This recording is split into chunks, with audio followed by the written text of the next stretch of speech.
for yourself. Law and taxes for independent contractors, freelancers, and gig workers of all types. 7th edition. Stephen Fishman. According to Stephen Fishman, the author of the exceptional Working for Yourself, this book will help you make what's good about self-employment even better, make the bad aspects less daunting, and, hopefully, make the ugly aspects a little more attractive. So, get ready to go over the advantages and drawbacks of being self-employed, and prepare for an introductory lesson on the nuts and bolts of self-employment law and taxes. Working for yourself, the good. There are many advantages to being self-employed. The major ones are the following 4. Independence. Being self-employed means being the master of your own economic fate. You can choose how, when, and where to work, and for as much or as little time as you want. They say that time is money, but the equation is really only true for the self-employed. If you work for someone else, you have to ask your boss for a raise if you think that your salary doesn't express the quality and quantity of your work. You're at the mercy of their judgment. However, if you're self-employed, you are the one who chooses between time and money. If you want more cash, you just go out and find some more work. Finally, being laid off from a job is not a pleasant experience. Fortunately, when you're self-employed, you're not dependent on a single company, so firing is not nearly as traumatic. Higher earnings. Although when you're self-employed, how much you get paid is actually a matter of negotiation and subjective preferences, studies show that you can earn far more money when you're self-employed than as an employee of someone else's company. According to the Wall Street Journal, self-employed people who provide services are usually paid at least 20% to 40% more per hour than employees performing the same work. Of course, this is mostly down to the fact that companies don't have to pay for freelancers almost all of the taxes and benefits they otherwise must, like Social Security or health insurance. But it is also down to corporate greed. For example, if you are a software developer or a designer, there's a good chance your company pays you about 10 times less money than it charges your clients. A public relations employee mentioned by Fishman found out something similar. The firm she worked for billed her time out to clients at $125 per hour, even though she actually earned only $17. She then became self-employed, charging $75 per hour. Tax benefits. Even though there are penalties if you underpay, you decide how much of the estimated taxes to pay the IRS. Just as importantly, the federal and state taxes aren't withheld from you automatically, so you can hold on to your money longer, possibly even make it work for you in the meantime. You can also take advantage of many tax deductions that are unavailable, or sometimes limited for employees, such as office, travel and equipment expenses, as well as insurance payments. Finally, you can establish a retirement plan that has tax advantages. More privacy.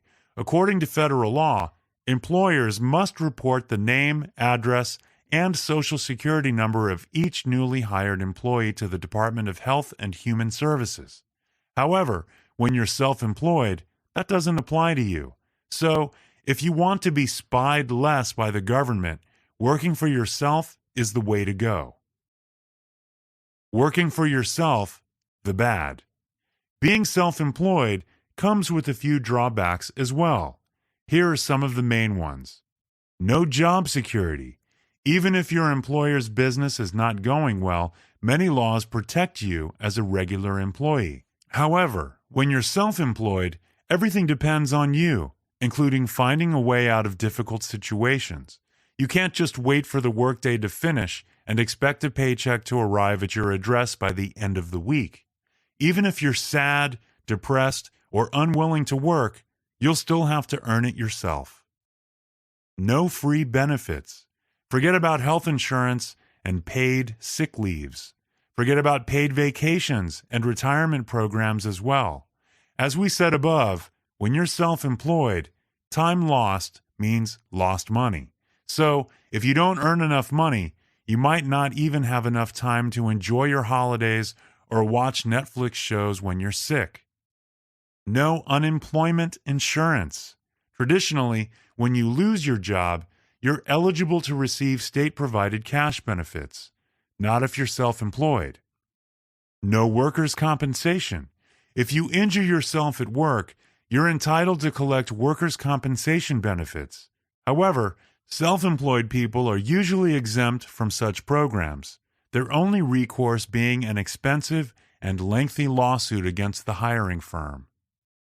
No free office space or equipment. Being self-employed, you'll have to be the one buying yourself everything you need to excel at your job, from a state-of-the-art laptop and a 4K screen to licensed programs and all kinds of office equipment.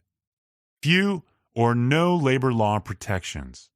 Employees are protected from unfair exploitation by their employers by way of several laws that regulate their minimum wage, proper reimbursements for overtime work, as well as their right to unionize. These don't apply to the self-employed. Complete business responsibility. Being self-employed means being responsible for a few important things your employer would traditionally be. It's not only that you'll have to file a far more complex tax return, you may even have to hire someone to keep your records. Others may discriminate. It's more difficult for the self-employed to obtain disability insurance and far more expensive to get premium health insurance without the benefit of an employer's group rate. Also, be prepared to be discriminated against when you buy a house. Lenders are suspicious of self-employed borrowers. Working for yourself, the ugly. Being self-employed is sometimes downright ugly, especially so in the following three aspects. Double Social Security tax.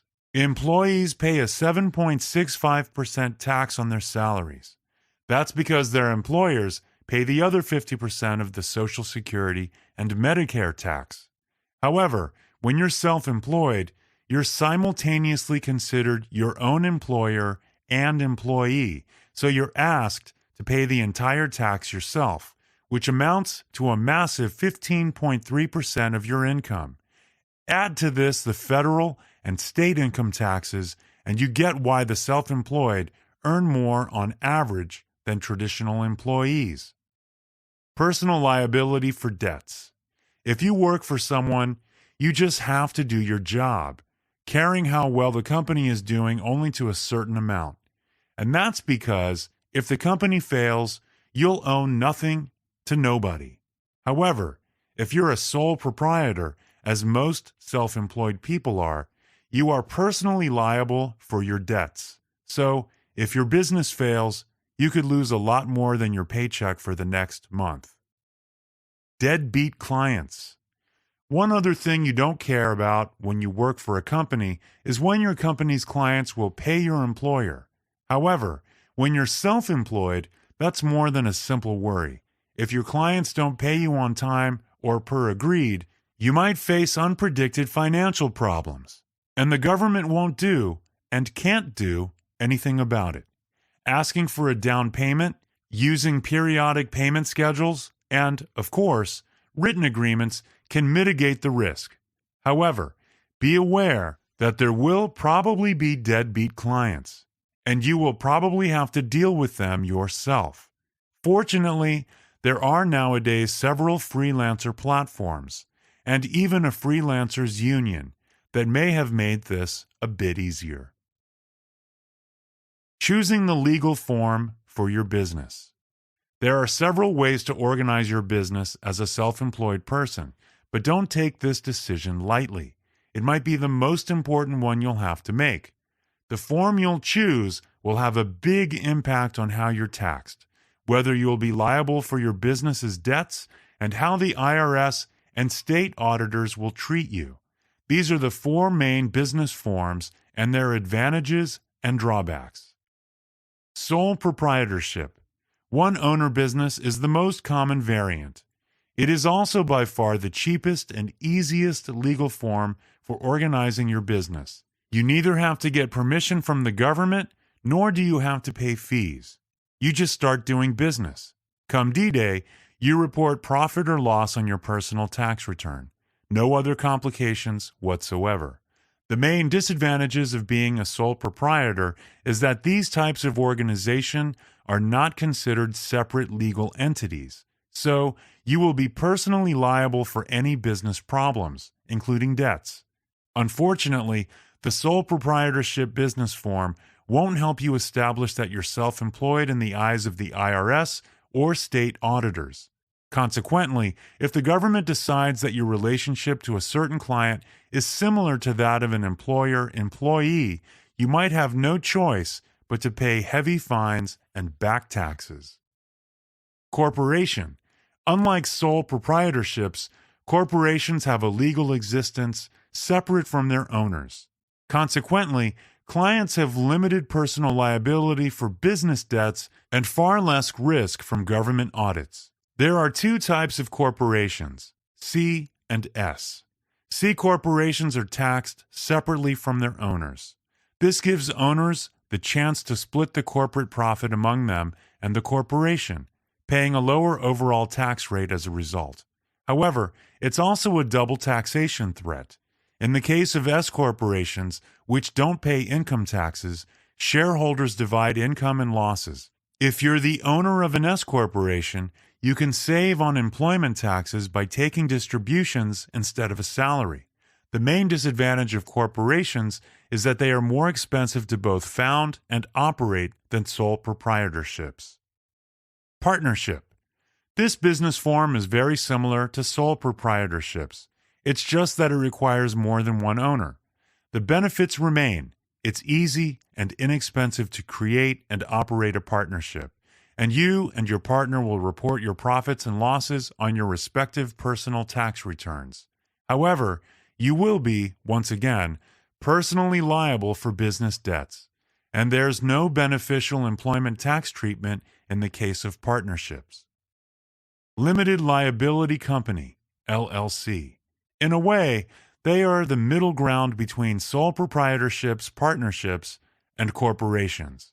LLCs are better than sole proprietorships in that they grant owners limited liability for business debts while allowing them to allocate profit and loss differently than ownership interests.